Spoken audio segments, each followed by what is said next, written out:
L'élection municipale est une élection qui d'ordinaire intéresse plutôt les Français, parce qu'ils la considèrent quand même importante et impactante au niveau local, puisque l'élection municipale, il y a généralement autour de 30% d'abstention. Cela étant, on voit que cette année, l'abstention aux élections municipales augmente, on en est à 35-38%. Jamais on n'avait atteint ce taux d'abstention.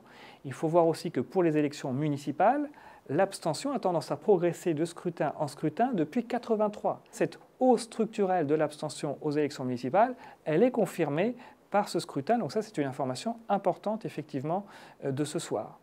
Ensuite, comment expliquer cette abstention? Il y a d'une part des sympathisants de gauche qui peuvent avoir envie de sanctionner le gouvernement sans pour autant voter à droite, et qui donc s'abstiennent. Vous avez des sympathisants de droite qui veulent sanctionner l'UMP avec lesquels ils ne sont pas satisfaits, avec ce climat des affaires, les brouilles à la tête de l'UMP, etc.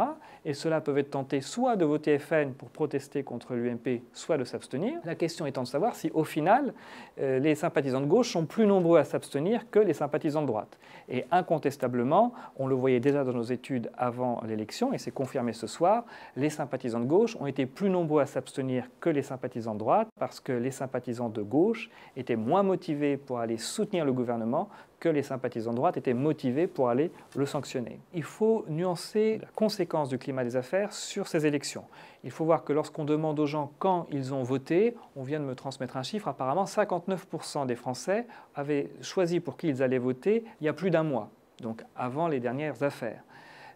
D'autre part, on sait que la priorité, le critère premier du choix des Français dans une élection, c'est la compétence. Est-ce que telle ou telle personne va être capable d'être un bon maire? Et ça passe bien avant les affaires et l'image personnelle des candidats, et encore moins le contexte national.